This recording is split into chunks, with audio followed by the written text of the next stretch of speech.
देखिए, ये जो आज की बैठक है, मैं एक बात सबको स्पष्ट कर रहा हूँ, ये भारतीय जनता पार्टी की नियमित बैठक है। एक अंतराल के बाद केंद्र की कार्यकारिणी की बैठक, प्रदेश की, जिला की, मंडल की, इन सब की बैठक नियमित तौर पर होती है। तो आज की जगाधरी की प्रदेश कार्य समिति की बैठक भी उसी परिदृश्य में हो रही है, वो नियमित बैठक के तौर पर हो रही है। लेकिन हर मीटिंग में अलग अलग एजेंडा होता है। अब जो एजेंडा होगा वो आपके सामने आ जाएगा। सर, ये कहा जा रहा है कि जो 2024 के चुनाव है उसको लेकर जो योजनाएं अब तक केंद्र सरकार ने चलाई हैं वो जनता तक कैसे पहुंचे?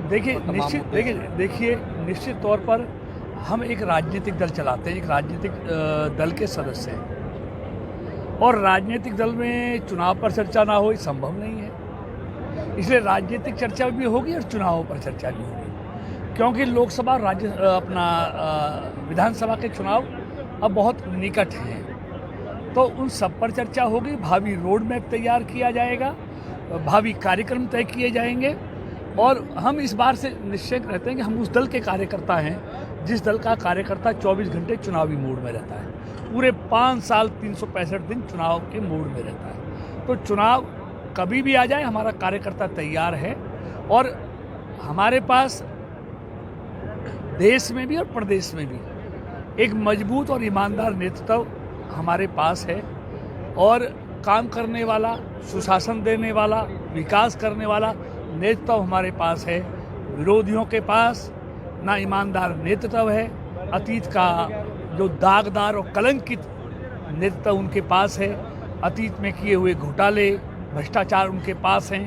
हमारे पास साफ सुथरी सरकार, साफ सुथरी छवि के नेता और ईमानदार नेता भारतीय जनता पार्टी के पास है। पहलवानों के मुद्दे तक अभी तक कोई स्टैंड नहीं लिया गया, क्यों नहीं बातचीत की जा रही? देखिए, पहलवानों के मुद्दे में आप देखिए, सुप्रीम कोर्ट में केस है, सुप्रीम कोर्ट में कमेटी बन गई है, FIR उनकी दर्ज हो गई है, जांच उसकी हो रही है। पहलवानों के प्रति ऐसा कोई व्यक्ति नहीं है, कोई दल नहीं तो उनके प्रति हमदर्द है। इसलिए उस पर उसकी इंतज़ार करना चाहिए, उस कमेटी के निर्णय का, और जो जांच चल रही है उसका इंतज़ार करना चाहिए। मोदी जी की सरकार में कोई भी व्यक्ति अगर उसने गलत काम किया तो बच नहीं सकता, और साफ आदमी के लिए, ईमानदार आदमी के लिए वहाँ कोई परेशानी नहीं है। 3 महीने बाद ये बैठक होती है, और यमुनानगर में जो है दशकों बाद मौका मिला है कि ये बैठक की जा रही है, ऐसा क्यों है? मतलब नहीं, देखिए आपने 10 वर्ष के बाद तो कह सकते हो, 10 को बाद नहीं कह सकते हो।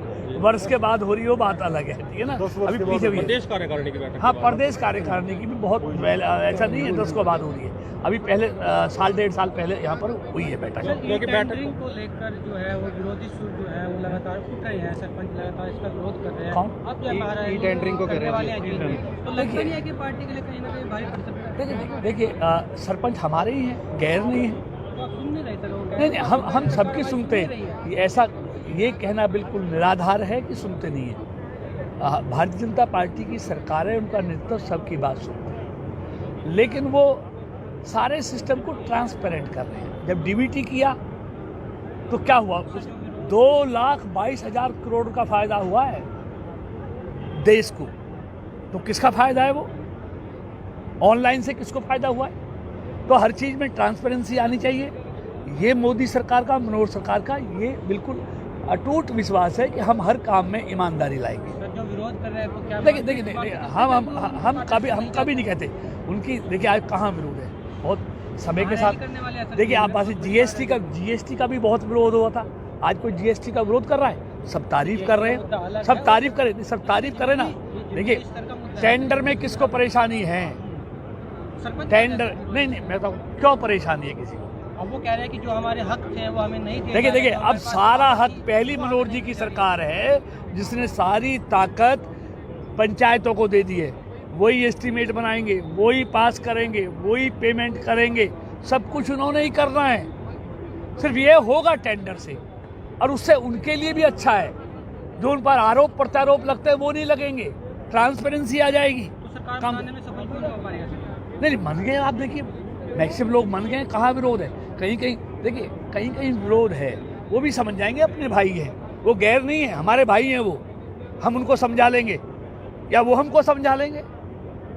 सर भाजपा अनुशासन की बात करती है, मर्यादा की बात करती है। अभी सिरसा में जो जनसंवाद कार्यक्रम हुआ उसमें जिस प्रकार से सीएम साहब द्वारा कहा गया कि जैसे उठाओ पीटो, कहाँ तक सही है इस प्रकार की? नहीं, ऐसा ये हमारे सीएम साहब इस प्रवृत्ति के आदमी नहीं है। वो बिल्कुल सन्यासी आदमी हैं, लेकिन ऐसा मुझे लगता कि ऐसा उन्होंने कहा होगा। कहा है सर? नहीं, मुझे नहीं लगता ऐसा कहा होगा। सभी राजनीतिक दलों का जो है अभी केंद्र बिंदु यमुनानगर की बना हुआ है। हुड्डा हो, चौटाला हो, बीजेपी के भी लगातार मुख्यमंत्री हो या तमाम नेता हो यहाँ पर दौरा कर रहे हैं, ऐसा क्यों है? हमारा केंद्र बिंदु पूरा हरियाणा है।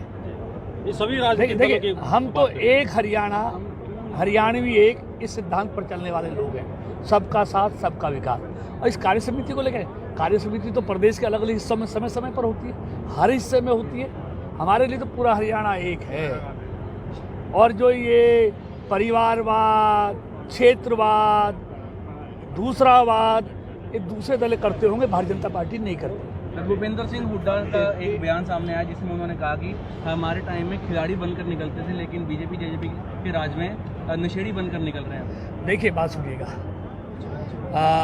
नशे का व्यापार पंजाब में किसने बढ़ा? ये नशा कहाँ से आ रहा है? वहाँ कांग्रेस की सरकार, हमारी सरकार तो नहीं थी। मैं किसी का नाम लेके नहीं लगा, लेकिन मुझे कांग्रेस के राज में हरियाणा में 600 गाँवों में 24 घंटे बिजली आती थी, आज 5600 गाँवों में आती है। हरियाणा के कांग्रेस के राज में 10 साल में 700 रुपये वृद्धावस्था पेंशन, दिव्यांग पेंशन बढ़ी। मनोहर जी के सरकार में 2000 बढ़ जाएगी। आज प्रति व्यक्ति इनकम आज डबल हो गई है। आज समान विकास हो रहा है, योग्यता के आधार पर नौकरी मिल रही है और ट्रांसपेरेंसी के साथ विकास के काम हो रहे हैं। हाईवे देखो, नहरों में पानी देखो, रोजगार 1 लाख से ज़्यादा सरकारी रोजगार हम नौजवानों को दे चुके हैं, जो वो नहीं दे पाए। बिजली हो, पानी हो, सड़कें हो, रोजगार हो, कहाँ कमी है उसकी तुलना कर लो। लेकिन कहते हैं जी भ्रष्टाचार भी उसकी तुलना में बड़ा है। देखिए, ऐसा है, आज लड़ाई ही भ्रष्टाचारियों से है।